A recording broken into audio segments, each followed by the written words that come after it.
마가복음 1장 16절에서 20절까지 제가 읽어보도록 합니다. 마가복음 1장 16절에서 20절까지. 갈릴리 해변으로 지나가시다 시몬과 그 형제 안드레가 바다에 금을 던지는 것을 보시니 저희는 어부라. 예수께서 가라사대 나를 따라오너라. 내가 너희로 사람을 낚는 어부가 되게 하리라 하시니 곧 그물을 버려두고 쫓으니라. 조금 더 가시다가 세베대의 아들 야고보와 그 형제 요한을 보시니 저희도 배에 있어 그물을 깁는데 곧 부르시니 그 아비 세베대를 사꾼들과 함께 배에 버려두고 예수를 따라가니라. 아멘.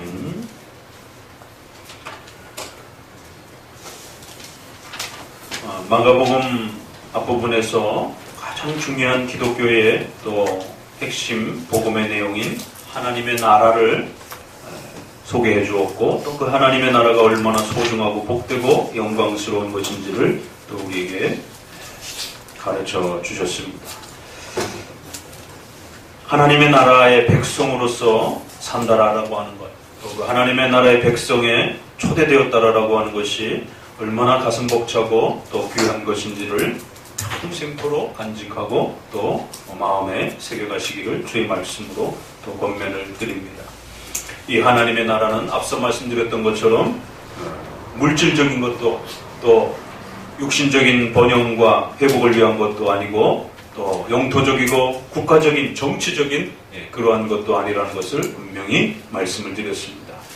바로 마가복음이 소개하고 싶은 하나님의 나라가 가까웠으니 회개하고 복음을 믿으라 라고 하는 이 말씀 한 문장에 잘 정립되어 있는 것처럼 바로 전능하신 하나님께서 하나님의 나라를 우리에게 허락해 주셨고, 그 하나님의 나라로 우리를 초대해 주셔서 하나님의 백성으로 살아가는 이 감격스러운 은혜를 주셨다라고 말합니다.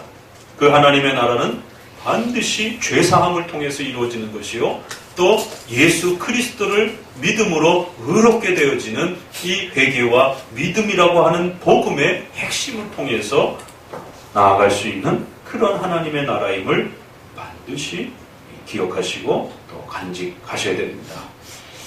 이 짧은 기독교의 복음의 이 핵심 문장을 지키지 못해서 지난 2000년 동안 수많은 신비주의의 이러한 오류들이 교회를 어지럽혔고, 또 중세 1000년 동안 국가와 사회를 교회가 지배해서 그 모든 권력과 또 힘을 종교적 이름으로 그 특권을 지배하려고 했었던 그러한 중세 1000년의 잘못된 또 그러한 정치적 사회적인 또 이러한 폐단들을 또 우리는 보게 됩니다.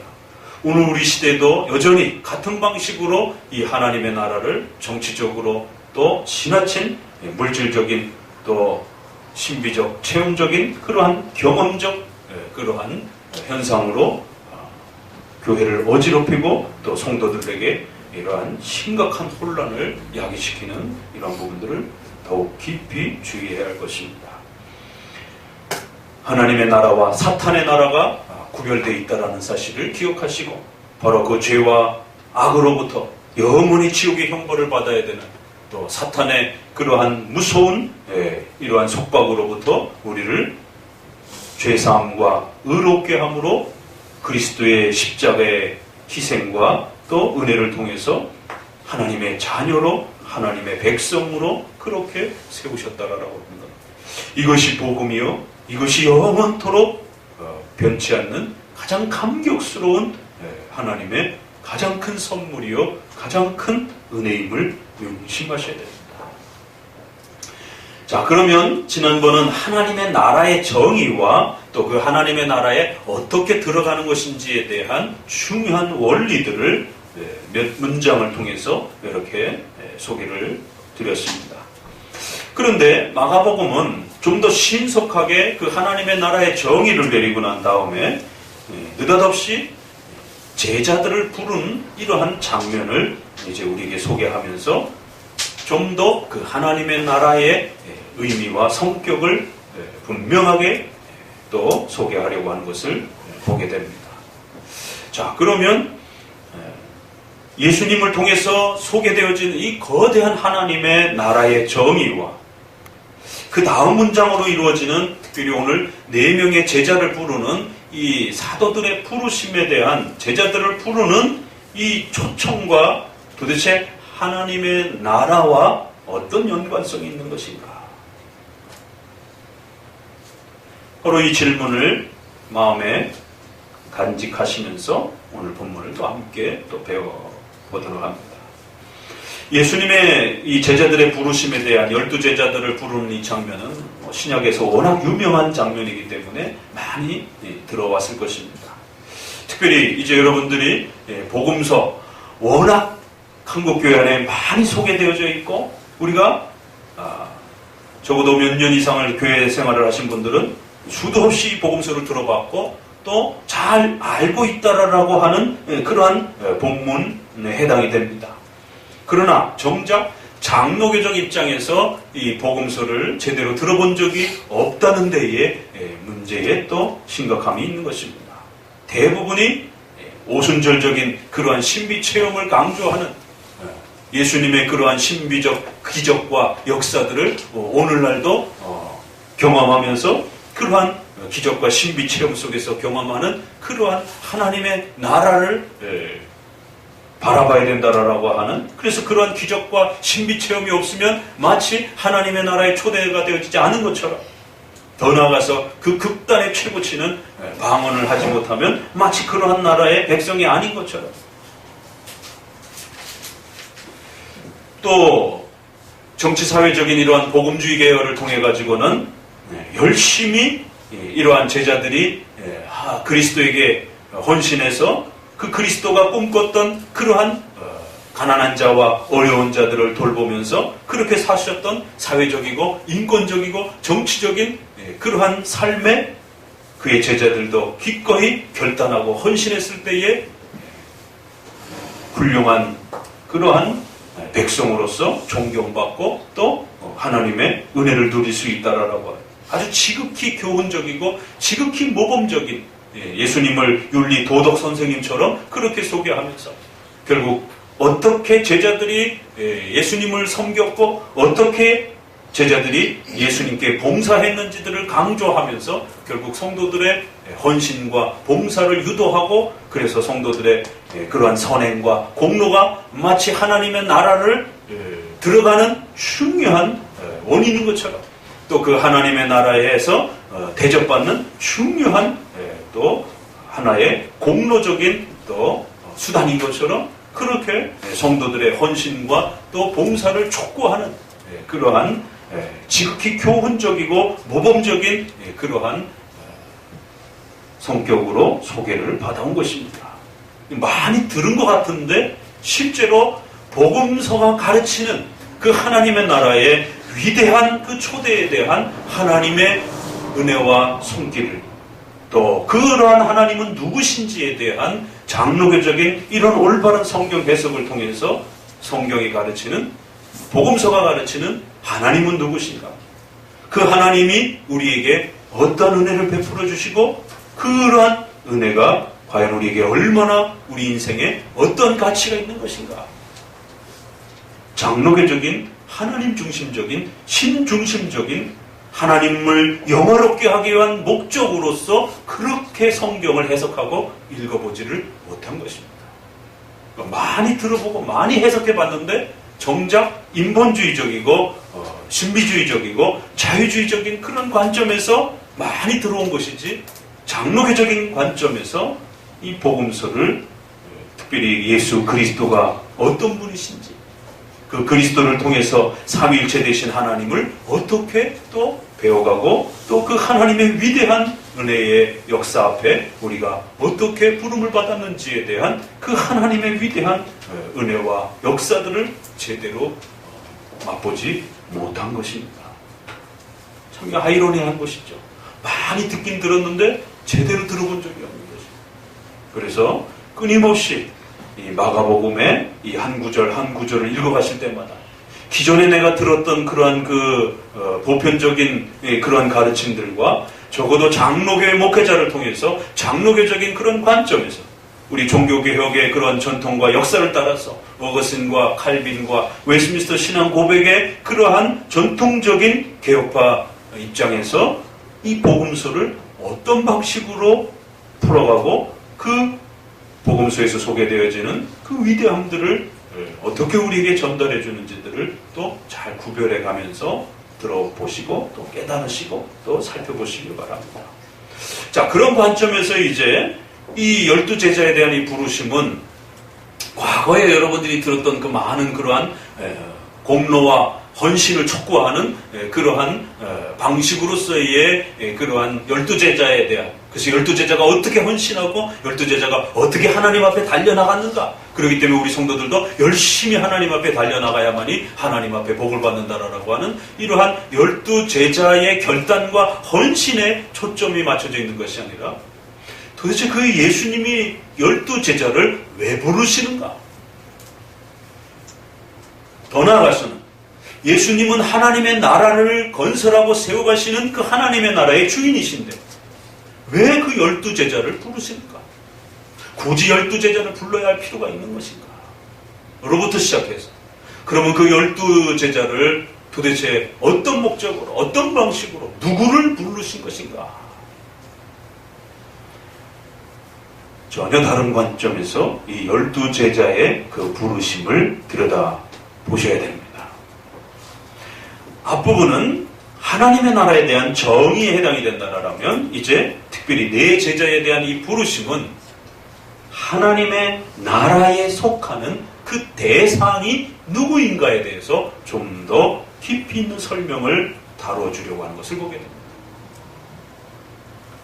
그러니까 단순하게 이 두 내용이 펼쳐진 것이 아니라 중요한 목적과 의도를 가지고 짧은 두세 절이지만 하나님의 나라에 대한 포괄적이고 전반적인 그 중요한 핵심들을 놓치지 않도록, 특별히 하나님의 나라를 지나치게 정치적이고 영토적인 국가적인 방식으로 오해하지 않도록, 또 물질적이고 경제적인 번영의, 또 육신적인 질병의 회복과 또 신비 체험적인 그런 방식으로 하나님의 나라를 해석하지 않도록, 또 더 나아가서는 그 하나님의 나라의 구성원들을 지나치게 인종학적으로, 민족학적으로, 또 경제적 계층별로 구별하거나 차이를 두지 않도록 철저하게 하나님의 나라에 대한 개념과 그 하나님의 나라에 대한 성격을 분명히 확립하려고 애쓰는 것을 보게 됩니다. 우리가 앞서서 하나님의 나라의 정의에 대한 부분들은 좀 더 그 성격 부분에서의 그런 아닌 것이 무엇이고, 성경에서 말하는 보다 영적이고 죄사함을 통한 의로움을 통해서 완성되어져가는 그런 하나님의 나라의 본질적 성격을 보았습니다. 그리고는 바로 마가복음은 신속하게 그 다음 장면인 그러면 그 하나님의 나라에 초청을 받아야 될 대상들이 누구인가에 대해서 관심을 갖기 시작합니다. 우리가 먼저 앞서서 하나님 나라를 잘못 이해했을 때 정치적이고 경제적이고 이러한 종교 경험과 체험적인 방식으로 하나님의 나라를 자꾸 오해하는, 그 하나님의 나라를 잘못 오해하는 그러한 성격들을 보았습니다. 오늘은 특별히 하나님의 나라를, 그 나라에 참여하는 대상의 오류들을 걸러내주고, 하나님의 나라가 그렇게 중요하다라면 그 하나님의 나라에 누가 초청받은 것인가?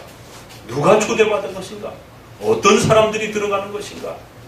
하나님의 나라의 대상에 대한, 그리고 그 대상들을 직접적으로 선택하시고 고르시고 또 그 백성들을 직접 그리스도께서 원하시는 대로 부르시는, 그러니까 이 오늘 본문에 하나님의 이 나라에 초대되어지는 그 대상들을 보면서 우리는 하나님의 나라의 그 대상들이 경제적으로 또 권력적으로 또 민족학적으로 어떤 특수화된 그런 계층들이 아니라 오늘 본문에서 노골적으로 어부들을 부르신다. 이 한 장면 안에 굉장히 큰 충격을 받는 것입니다.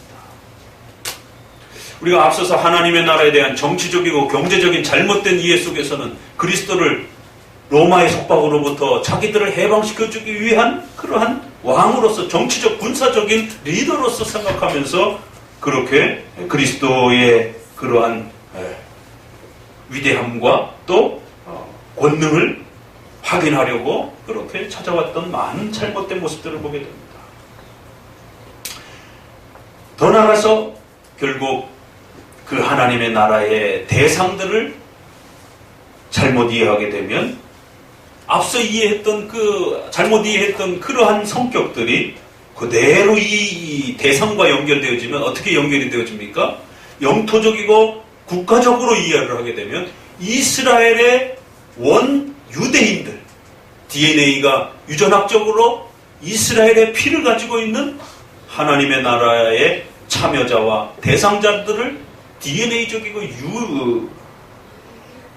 유전적인 피로 따지게 되는, 그러면 저나 여러분 모두는 그 하나님의 나라에 제외돼 버립니다. 결국 그 하나님의 나라의 성격과 정의도 중요하지만 연결해서 어떠한 사람들이 그 하나님의 나라의 백성으로서 구성되어 있는지 그 대상에 대한 이 부분을 분명하게 하지 않는다라면 첫 번째의 개념을 분명하게 했더라도 결국 그 대상자들을 이스라엘의 백성에 한정한다든가 또 더 나아가서는 지나치게 가난한 자들만 한정한다든가 지나치게 또 부자들에게만 한정한다든가 또 지나치게 방언 체험과 신비 체험을 한 그런 특별한 종교 체험을 한 자들에게만 한정한다든가 결국 그 성격이 어떻게 정의되느냐에 따라 대상도 그대로 연결이 되어서 특수한 그러한 대상과 그룹으로 구별하게 되고 그러한 폐단들은 결국 지난 2000년 교회사를 통해서 한 번은 유대인들을 학살하려고 하는 그러한 지나친 민족학적인 그러한 대상을 차별하는 그러한 폭력들이 일어났었던 것입니다. 또 복음서에 있는 것처럼 유대인들을 중심으로 해서는 결국 이방인들을 혐오하고 사마리아인들과 여자들과 이방인들을 짐승 취급하는 이러한 아주 강한 민족학적인 그러한 또 선민의식에 빠져있는 그러한 지나친 잘못됨들을 또 보게 됩니다.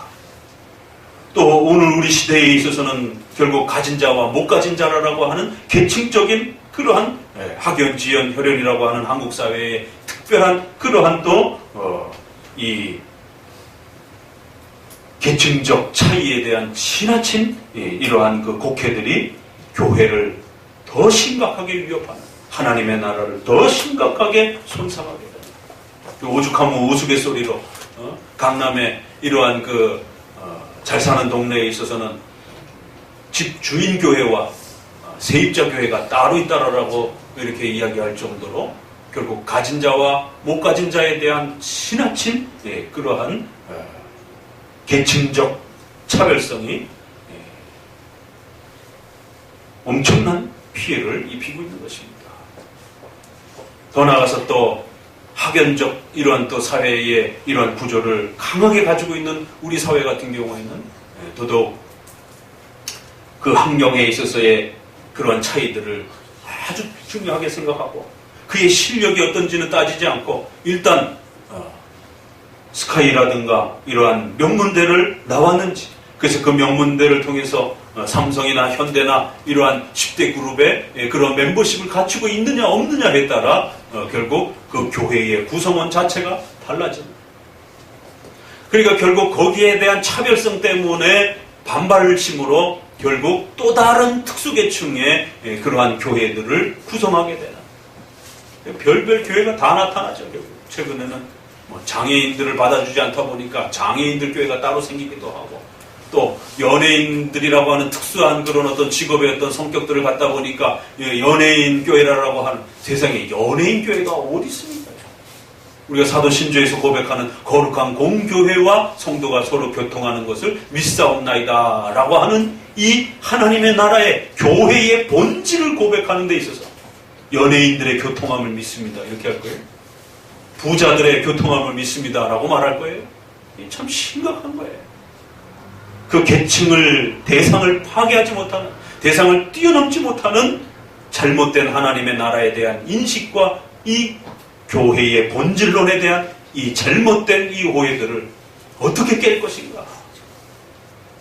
결국 이 교회론에 대한, 하나님의 나라에 대한 잘못된 인식 때문에 오늘 우리 시대의 진보와 보수로 나눠져 있는 이러한 정치적인 문제, 학연지연 혈연으로 그렇게 구별되어 있는 이러한 지나친 또 이러한 차별적인 이러한 문화들을 일반 세상 사람들은 해결하지 못합니다. 그게 촉발이 되면 전쟁이 일어나기도 하고 내란이 일어나기도 하고. 이슬람의 이런 중동의 나라들 보세요. 지금 제주도 예멘 난민을 수용하느냐 마느냐 때문에도 상당히 사회적으로 시끄러운데, 이 중동의 나라들이 수니파, 시아파 이래가지고는 결국 자기들의 그런 종교적 가치와 그런 특성들이 우리가 볼 땐 다 이슬람이고 다 비슷한데 자기네들끼리는 또 뭐가 다르다라고 해가지고는 결국 같은 이슬람인데도 인종학적으로 또 이슬람의 공통성을 갖고 있음에도 불구하고 그 안에 인종학적인 그러한 차이들이 결국 내란을 일으키면서 끊임없이 서로 죽이고 죽이는 이러한 일들이, 같은 이슬람인데도 그걸 해결 못하는 것이죠. 그들만 그렇습니까? 결국 한국 사회에 기독교인들이 앞장서서 결국에는 정치적이고 사회적인 이러한 아픔들을 해결하지 못하고 오히려 더 큰 집단적인, 계층적인, 대상적인 분리를 가중시키면서 결국 어디 출신이냐, 얼마큼 가졌느냐, 부모가 뭐 하느냐, 요즘엔 또 할아버지가 뭐 하느냐까지 따져가면서 그 족보를 따지며 그 계층과 대상의 특수성을 따지면서 그 그룹에 들어가지 못하는 것을 또 흑수저니 또 은수저니 하면서 결국 장악하는 또 그러한 심각한 이 문화들을 보게 돼요. 거기에 교회가 기름을 붓는 이런 아픔들을 보게 되는 거죠. 바로 이러한 잘못된 하나님의 나라에 대한 그 성격에 대해서도 오류가 발생됐고 그 대상에 대해서도 오류가 발생된 거죠. 하나님의 나라는 무엇인가? 또 그 하나님의 나라는 누가 참여하는가에 대한 이 중요한 본질적인 두 문제를 마가복음은 아주 신속하게 짧게 간략하게 정의를 내려놓고 넘어가는 것입니다. 하나님의 나라는 죄와 의로움으로, 죄사함과 의로움으로 구성되어지는 바로 교회를 통해서 세워져가는 거룩한 그리스도의 몸이요 하나님의 백성이 되는 그러한 특권을 누리는 어마어마한 그러한 영적인 하나님의 나라입니다. 그리고 이제 그 하나님의 나라의 첫 대상이 누구라고요? 어부다라고 소개를 하고 있습니다. 그러니까 우리가 지금 보고 듣고 있는 어부라라고 하는 이 느낌하고 1세기 당시로 돌아가서 지금 이 마가복음이 기록되어지고 예수님이 살고 계셨던 로마 시대에 있어서 어부다라고 하는 것하고는 느낌이 확연하게 다른 것이죠. 오늘 우리 시대의 이런 학연지연과 이런 가진 것과 못 가진 것에 대한 이러한 아주 극심한 차별적 이러한 문화 속에서 우리가 좀 더 끌어와서 이해를 한다라면 하나님의 이 영광스럽고 최고의 이 복된 귀한 하나님의 이 영광스러움을 누리는 거대한 하나님의 백성으로서의 그 하나님의 왕국에 초대되어진 자들은 누구냐?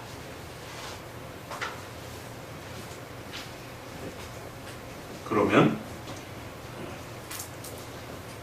대학도 못 나온 검정고시 출신 10평대도 모자르고 10평대 아파트는 둘째치고 매달 월세로 사는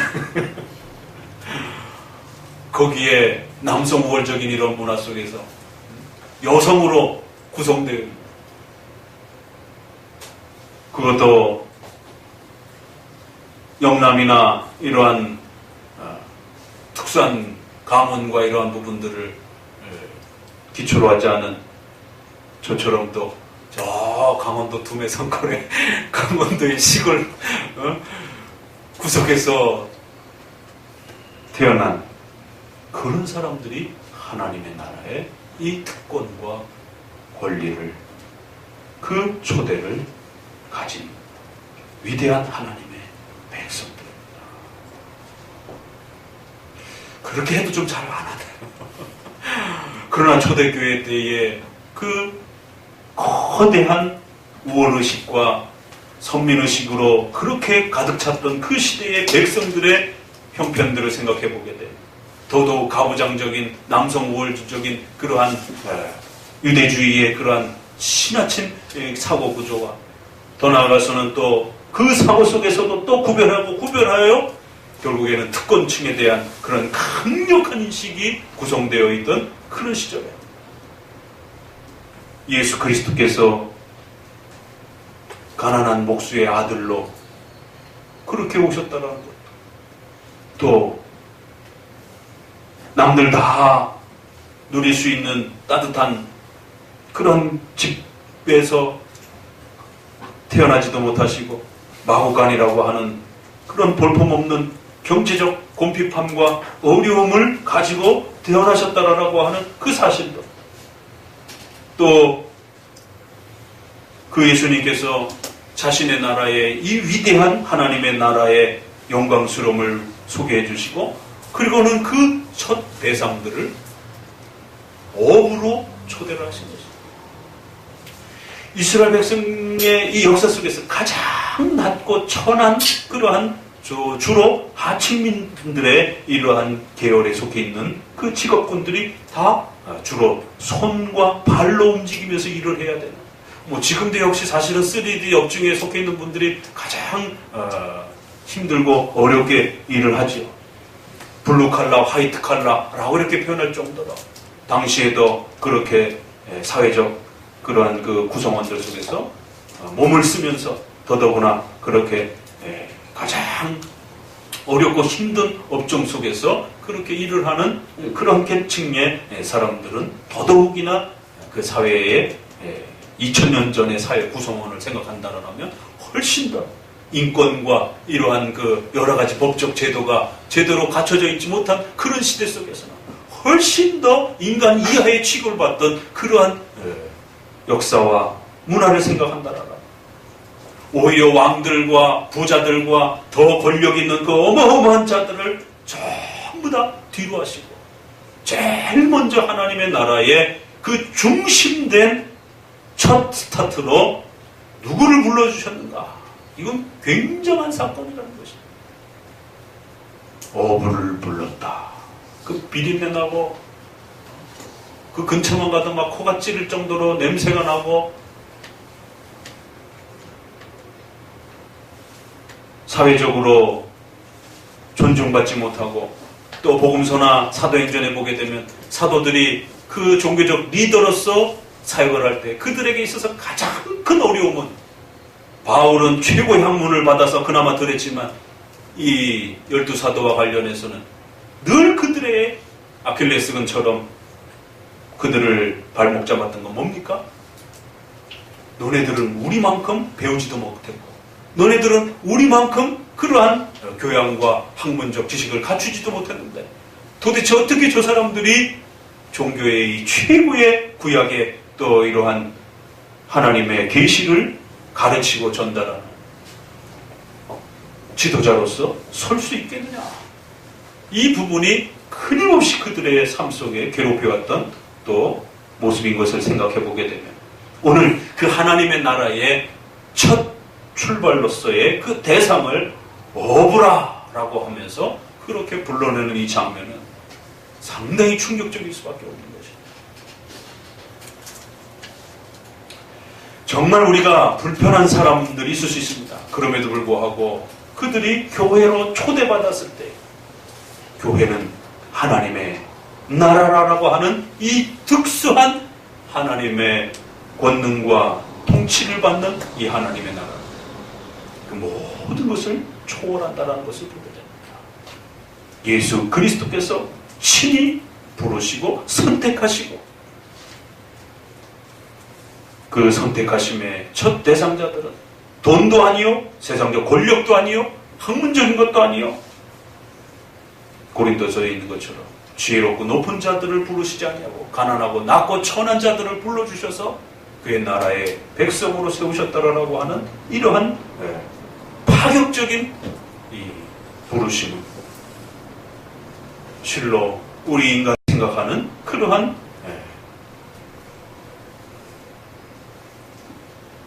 특수한 그러한 구성원들과 조직의 멤버가 된다라고 했을 때에 그러한 생각과 완전히 다른 모습을 보게 됩니다.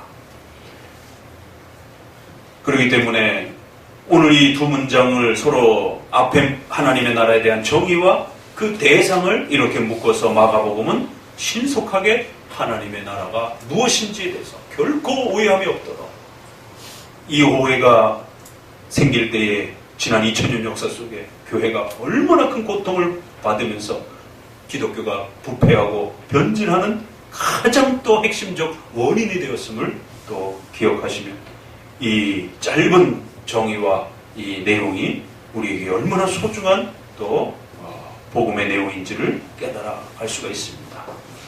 자, 이제 이러한 그 내용을 중심으로 해서 본문의 그 성격에서 드러나는 몇 가지를 좀 더 살펴보도록 합니다.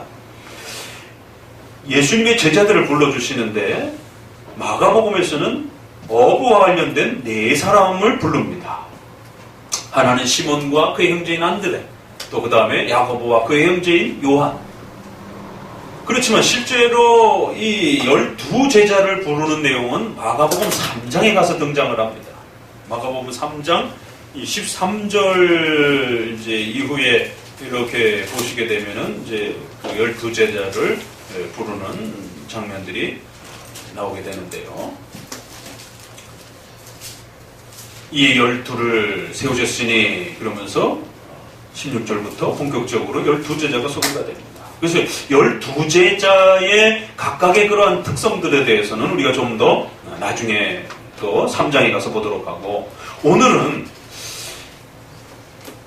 이 네 제자를 부르는 그 과정 속에서 아주 독특한 세 문장 정도가 우리의 관심을 끌게 됩니다.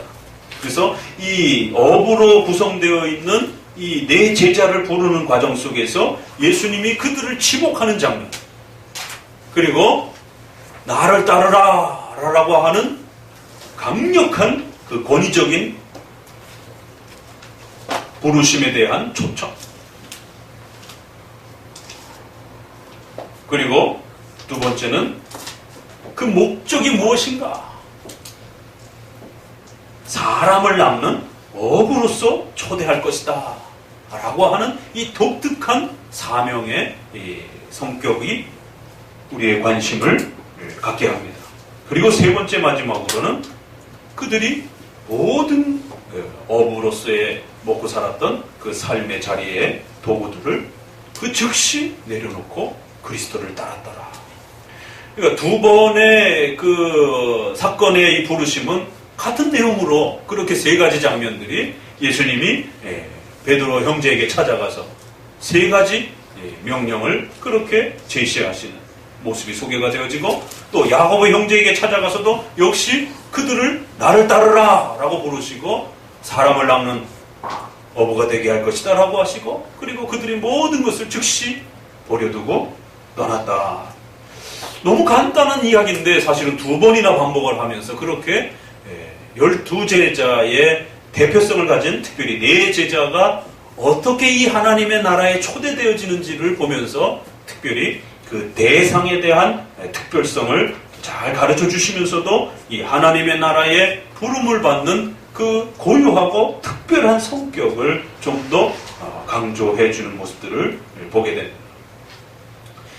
이 네 제자의 이 부르심을 잘 이해하기 위해서는요, 어디를 먼저 보셔야 되느냐면 요한복음을 좀 보도록 합니다.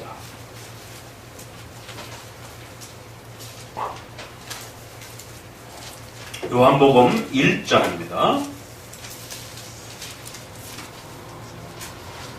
35절입니다.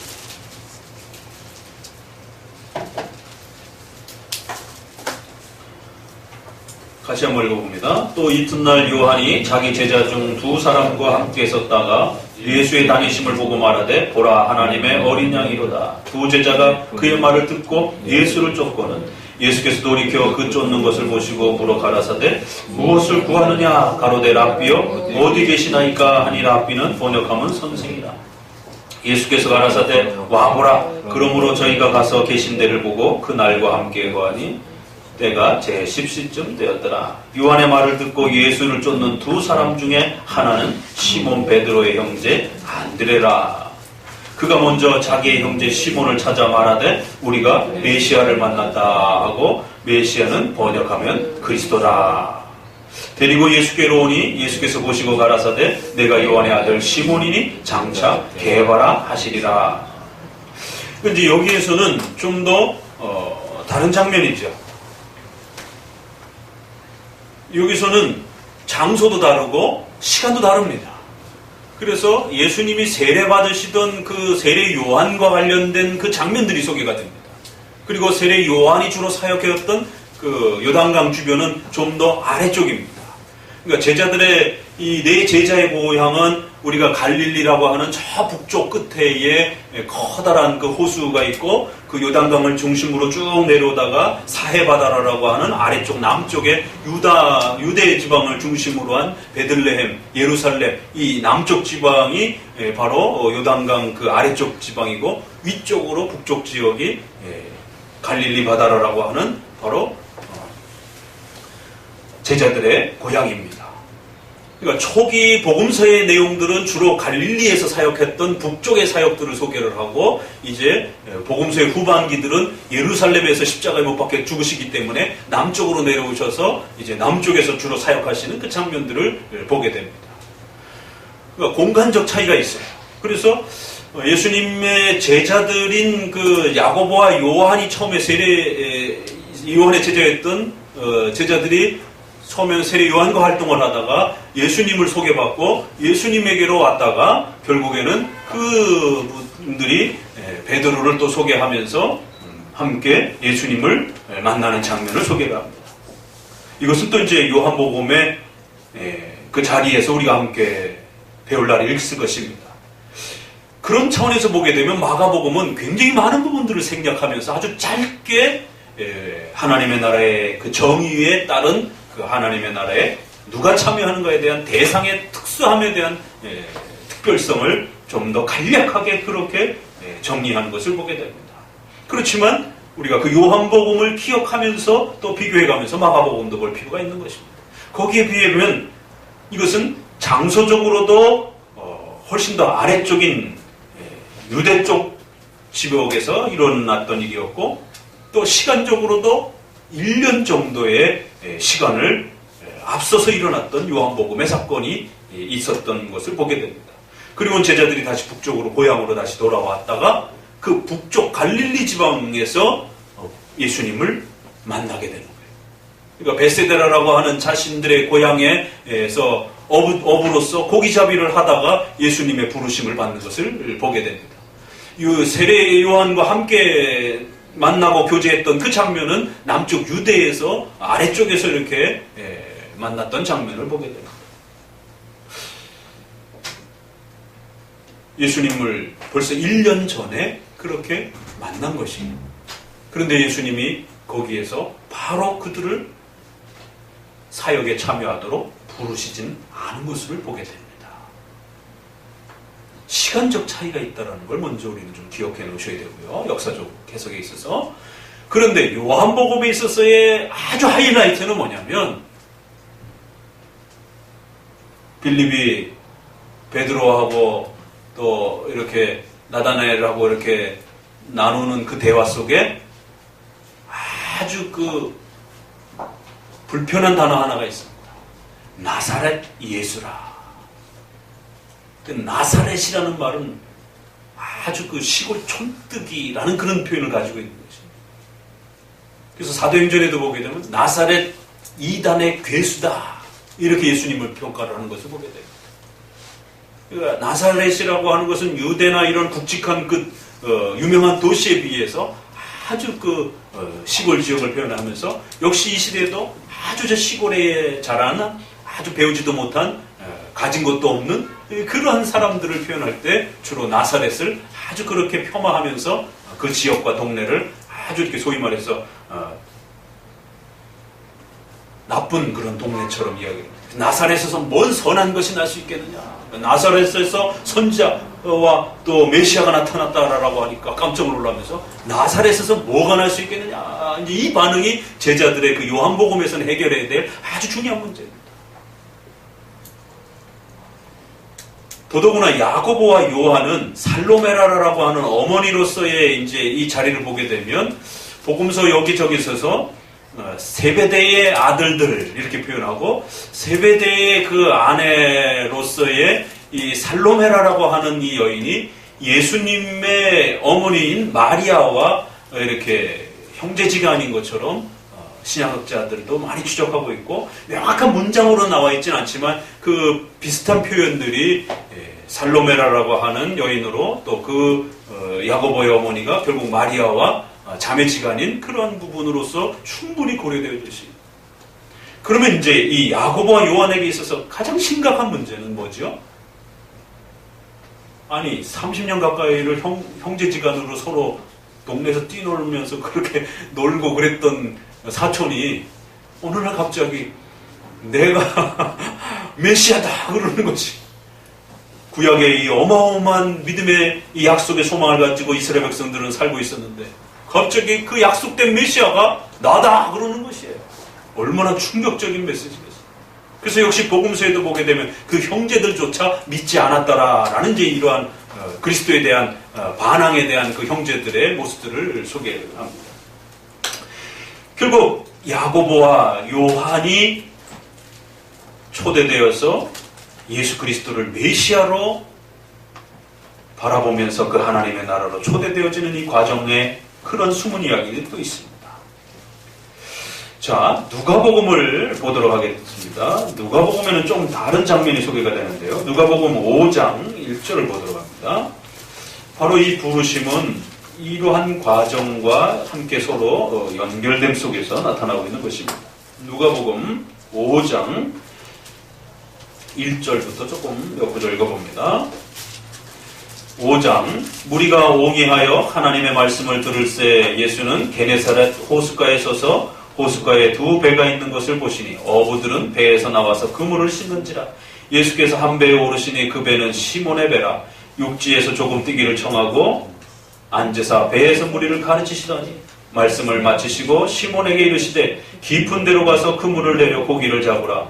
시몬이 대답하여 가로되 선생님이여 우리들이 밤이 맞도록 수고를 하였을 때 얻은 것이 없지만은 말씀에 의지하여 내가 그물을 내리리다 하고 그러한즉 고기를 애운 것이 심히 많아 그물이 찢어지는지라. 이에 다른 배에 있는 동물을 손짓하여 와서 도와달라 하니 저희가 와서 두 배의 채움에 잠기게 되었더라.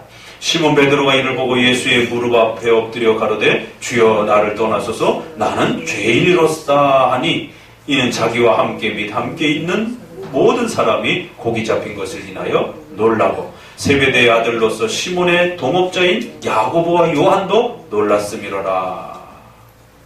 여기 보면 이제 역시 이 어부들 이 네 사람이 이렇게 등장하는 장면이 소개가 되어지는데 특별히 네 제자를 부르는 이 배경 속에는 1년 전에 그 세례 요한과 관련된 사건이 한 번 있고 또 1년 후에 바로 이 마가복음이 소개되어지는 요 바로 그 동시적 사건으로 고기잡이를 하는데 밤새도록 고기를 잡았는데 허탕을 친 거예요. 그러자 예수님이 나타나셔서 깊은 데로 그물을 던져라. 복음서에 그물을 던지라는 명령이 두 번 나오죠. 한 번은 깊은 데로 던져라 라고 하는 초기에 나오는 예수님의 명령이 있고 부활의 후에 예수님이 오른편으로 그물을 던져라 라고 하는 그래서 그 유명한 153마리의 고기를 잡았더라 라고 하는 이 같은 사건이 아닙니다. 헷갈리면 안 돼요. 예수님이 고기잡이를 명령하는 두 번의 사건이 나오는데 153마리를 잡은 오른편으로 던지라 라는 사건이 있고 깊은 데로 던져라 라고 하면서 수많은 고기를 그물이 거의 찢어질 정도로 그렇게 많이 잡았다라고 하는 하나는 초기 사건이고 하나는 후기 사건입니다. 그러니까 오늘 이 네 제자를 부르는 데 있어서는 갑자기 지나가다가 너 일로 와 이런 건 아니고 예수님께서 1년 전에 그들을 만났고 그들에게 자기가 누구인지를 가르쳐 주신 것이에요. 그런데 예수님이 바로 부르시진 않았습니다. 그들도 예수님을 초대를 받아서 이분이 누군가라고 들었고 그렇지만 또 바로 쫓아간 것은 아니에요. 자, 그리고 1년이 지난 뒤에 예수님이 다시 한번 그들의 생활 속에서 나타나셔서 고기잡이를 실패했던 그 평생 고기잡이를 했던 전문가들인데 그들이 그날은 왜 유독 고기가 안 잡히는지 자기들 자신의 삶을 생각해 보게 되면 이상하다. 왜 고기가 안 잡히는지. 분명히 어부로서 고기가 잡힐 수 있다 생각하니까 그 고기가 또 잡히는 시절이니까 나갔는데 아무런 고기도 잡히지 않는 이러한 특별한 삶의 아픔을 경험했던 것이죠. 이 이야기는 또 이제 우리가 누가복음에 가서 그러니까 12제자가 부름받는 장면들도 이렇게 각 복음서마다 다 다릅니다. 그러니까 각 본문에서의 또 그 내용의 특수성을 가지고 또 보면 되는 것이고 마가복음에서는 이렇게 하나님의 나라에 대한 정의를 중심으로 해서 그 짧은 내용을 이렇게 강력하게 소개하면서 대상의 그 특수성을 분명하게 이렇게 드러내고 싶어 했던 그 모습을 보게 됩니다. 고기잡이에 실패했던 그 제자들을 향해서 오른쪽으로 깊은 데로 던져라 라고 하면서 고기잡이의 놀라운 그리스도의 신성의 그러한 권한을 펼치시는 신적인 그러한 하나님이심을, 신적 권능을 가지신 그 하나님이심을 보여주면서 제자들을 부르는 장면을 보게 됩니다. 그런데 여기서는 이제 우리가 관심을 갖게 하는 특별한 단어 하나는 그 엄청난 기적을 맛보고 나서 베드로가 느닷없이 예수님을 알고 있단 말이에요. 내가 1년 전에 그 세례 요한과 함께 또 우리 형제들과 함께 야고보라든가 이런 사람들과 함께 그 소개받았던 그 예수님인데 근데 이번에는 기적을 행하면서 이분이 다른 분이라고 하는 것을 이렇게 경험한 것이. 그럼 대부분 사람들은 기적을 경험하고 그러면 이거 뭔 일인가 이게 도대체. 우리가 30년 넘도록 그렇게 고기잡이를 했는데 실패를 했음에도 불구하고 저분은 전혀 어부도 아닌데 어떻게 이런 일이 벌어질 수 있을까? 이런 이야기들이 나눌 수 있을 것 같은데 전혀 우리의 예상을 깨고 베드로의 그 놀라운 신기한 고백이 나옵니다. 그 예수님 앞에 바짝 엎드려서 주여 나는 죄인입니다. 이것도 좀 독특한 고백인 것이에요. 감사합니다. 오늘 허탕칠 뻔했는데 정말 이렇게 많이 잡게 해주셔서 놀랍습니다. 당신은 선지자인가요? 당신은 참으로 위대한 분입니다. 이런 정도로 나올 것 같은데 그게 아니라 바짝 엎드려서 주여 나를 떠나소서 두렵습니다. 나는 죄인입니다. 바로 그러한 과정 속에 예수님이 베드로와 안드레를 향해서 나를 따르라. 그리고 사람을 낳는 어부가 되게 할 것이다.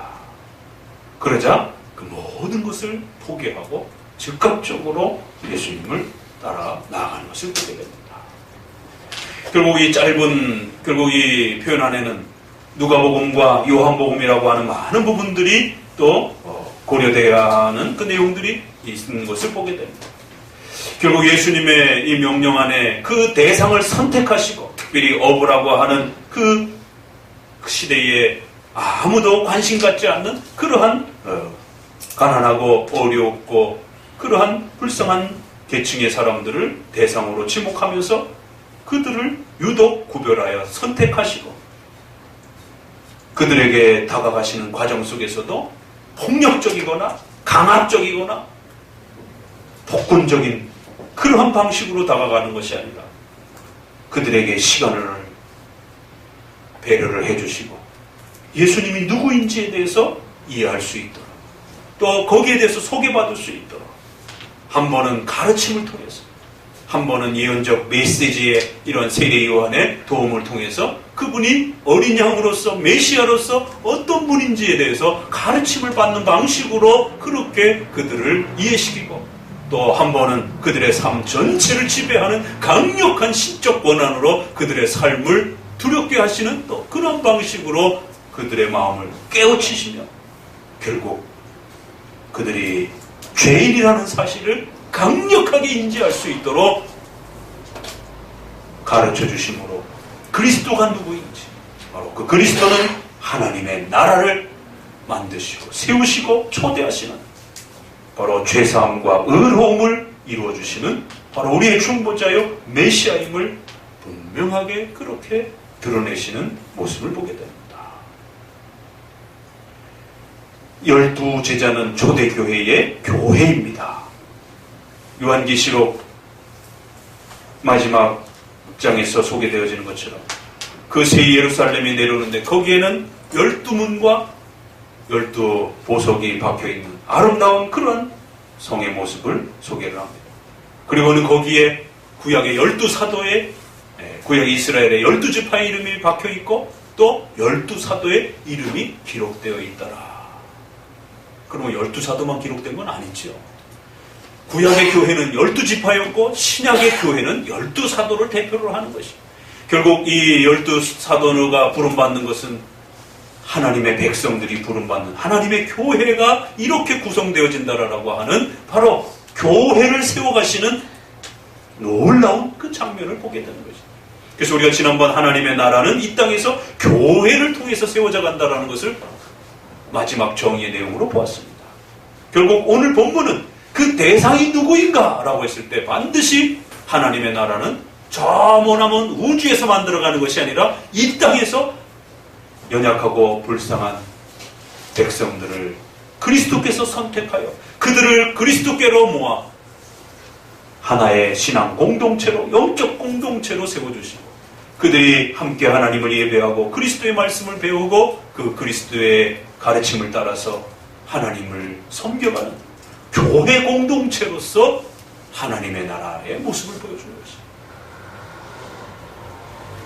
바로 성도들이 하나님의 나라의 바로 기본 출발이 되어진다는 것을 우리에게 가르쳐주고 있습니다. 그리고 그 성도들도 특수한 특권 계층이 아니라 가난하고 연약한 그러한 일반 백성들 속에 그리스도께서 택하신 그러한 백성들이, 성도들이 하나님의 교회로 부름받아 하나님의 나라의 백성으로 구성되어지는 이 거대하고 영광스러운 장면들을 우리는 만나게 되는 것입니다. 바로 그 과정 중에 그 백성들을 부르시는 그 자리에 그리스도께서 바로 그 교회를 세우시는 주인이시다라고 하는, 나를 따르라 라고 하는 강력한 그 그리스도의 명령과 고백 앞에, 그 부르심 앞에 무릎 꿇어야만이, 복종해야만이 이 나라에 들어갈 수 있는 교회의 주인으로서의 그리스도의 모습을 보게 되는 것입니다. 하나님의 나라를 좀 더 이제 구체화시켜서 그가 택하신 백성들을 부르시고 그 교회의 주인으로서 그리스도를 보여주는 것을 우리는 깨닫게 됩니다. 나를 따르라.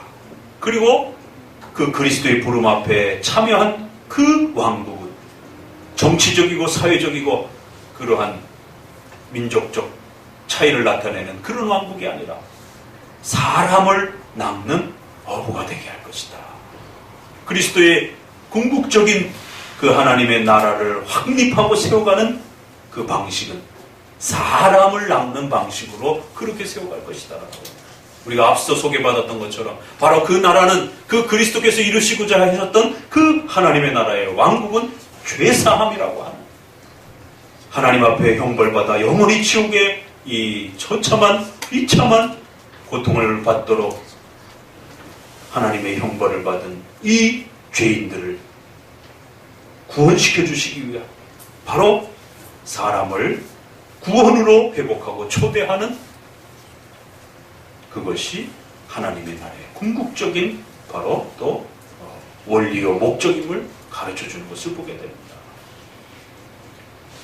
그래서 오늘 마가복음에서는 이처럼 하나님의 나라의 성격과 또 더 나아가서는 그 하나님의 나라에 부름받은 대상과 그 대상들을 하나의 교회적 공동체로 세워서 그들을 통해서 하나님의 나라를 펼쳐가시는 거대한 이 영광스러운 하나님의 계획들을 우리에게 펼쳐내 보여주시는 것입니다. 그리고는 그러한 부르심 앞에 이제 모든 것들을 전 삶의 그러한 자신들의 자리들을 내려놓고 한 번은 그들의 배와 그물을 버려두고 이렇게 내요. 또 한 번은 야고보와 관련되어 있어서는 그들의 아비와 그들의 그물을 내려놓고 라고 하면서 두 번째 부분에서는 가족에 대한 문제까지 한꺼번에 또 더 보강하면서 한 번은 자신들이 가지고 있는 생애의 가장 중요한 생계수단을 내려놓는 장면으로 소개가 되고 또 한 번은 더 나가서 가장 중요한 부모 자식이라고 하는 가족관계의 또 이러한 부분까지도 그렇게 선을 그어지는 그런 방식으로 이 하나님의 나라에 초대가 되어지는 아주 특수한 이 대상과 그 교회 공동체가 어떻게 구성이 되어야 되는지에 대한 아주 놀라운 모습을 소개해 주고 있는 것입니다. 그래서 이 하나님의 나라가 보여지는 방식으로 이 땅의 교회의 공동체가 형성이 될 때는 거기에 반드시 그리스도가 주인이 되어야 하고 거기에 목사님도 거기에 장로님도 거기에 어떤 특수한 그런 어떤 대상들도 교회의 주인이 되어서는 절대로 안 되고 오직 예수 그리스도가 부르시고 명령하시고 그리스도께서 주인이 되시는 그러한 교회 공동체로서의 하나님의 나라. 그리고 그 그리스도가 부르시는 대상은 돈과 권력을 가진 그러한 특수계층이 아니라 하나님의 택함받은 모든 백성들이 얼마든지 남자든 여자든 가진 자든 못 가진 자든 어떤 사람이라도 학연지연 혈연을 넘어서서 그리스도를 주인으로 고백할 수 있는 그리스도가 부르시는 그러한 대상이라면 얼마든지 그 교회 공동체로 속할 수 있다는 사실을 우리에게 가르쳐주는 것입니다. 아무리 여러분이 싫었던 사람이라 할지라도 여러분이 부르는 게 아닙니다. 그리스도가 부르는 것이 그리스도께서도 여러분을 부른 거고 또 우리가 불편하게 여기는 그러한 타지역 사람도 또 계층이 다른 사람도 그리스도께서 그들을 불러 교회 공동체로 세우시는 것입니다. 그리고는 그 교회 공동체에 속한다라고 하는 것은 적당히 한 발은 교회에 들어가 있고 적당히 또 한 발은 세상에 들어가 있는 어정쩡한 그런 방식으로서의 그런 하나님의 나라의 백성이 아니라 그들의 삶 전체가 하나님 앞에 바쳐져야 하고 그들의 삶 전체가 그리스도 앞에 헌신되어져야 되고 그들의 삶 전체가 하나님 앞에 또 다스림을 받아야 하는 그러한 방식으로서의 교회 공동체라는 사실을 우리에게 가르쳐주고 있습니다.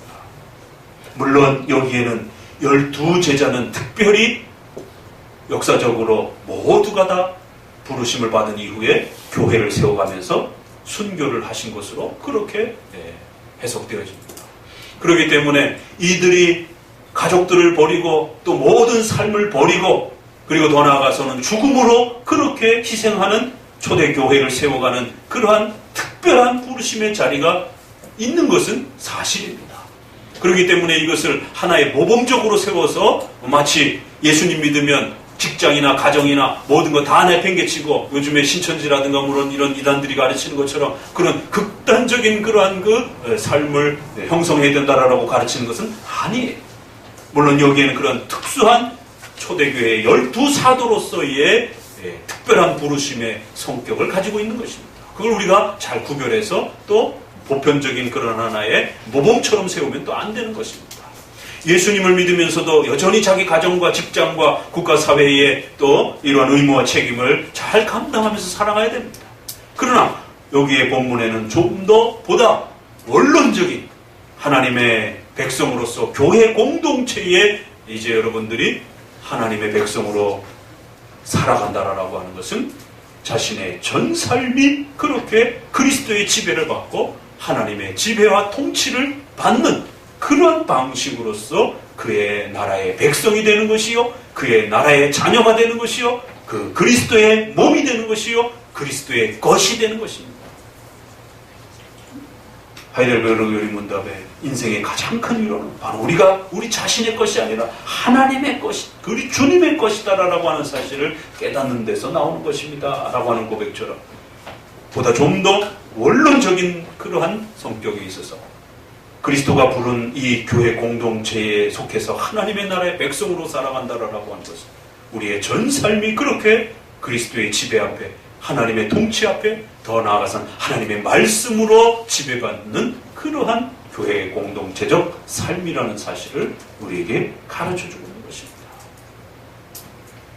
결국 후반부에 소개되어지는 이 대상을 소개하는 방식으로서 하나님의 나라를 좀 더 확장해서 설명하는 이 마가복음에 있어서는 하나님의 나라는 교회를 통해서 완성되어져 가는 것입니다. 그렇기 때문에 오늘 우리 시대의 교회가 얼마나 소중한 것인지를 다시 한번 우리에게 가슴 깊이 깨우쳐줘요. 이 마가복음 앞부분에서 우리는 교회론을 또 만나게 되는 것입니다. 우리가 세례받는 것, 또 세례받고 오늘 또 성찬식을 행하는 이러한 교회적 질서 속에서 예수 그리스도를 우리의 왕으로 고백하고 하나님을 섬기는 이러한 질서들이 세상 사람들이 봤을 때는 보잘것없고 볼품없고 아무것도 아닌 것처럼 여겨질지라도 바로 이러한 교회를 세우기 위하여 십자가에 자기 피로 사신 교회, 디모데서에 하나님의 집, 고린도서에 성령의 전, 사도 바울이 교인들을 핍박하며 잡아다가 감옥에 가둘 때 다메섹 도상에서 예수님이 사도 바울을 만나면서 왜 나를 핍박하느냐라고 교회를 핍박하는 것이 곧 예수님을 핍박하는 것처럼 그렇게 교회는 그리스도의 몸이다라고 그리스도 스스로 그렇게 엄중하게 책망하는 또 사도행전의 모습인데요. 교회를 섬기고 세워가며 그 교회의 또 공동체로서 초대받아서 함께 하나님의 나라의 백성으로서 하나님의 뜻을 실천해가는 이 영광스러운 초대라라고 하는 것은 이처럼 또 교회를 통해서 이루어져가고 또 그 교회가 얼마나 복되고 감격스러운 것인지를 우리에게 또 알려주는 것입니다. 오늘 본문을 통해서 특별히 이 어부를 불러내시며 또 강권적으로 불러내시는 이 과정 속에 하나님의 나라가 교회라고 하는 성도들의 교회 공동체들을 통해서 우리가 사도 신조에서 고백하는 것처럼 거룩한 공교회를 믿사옵니다.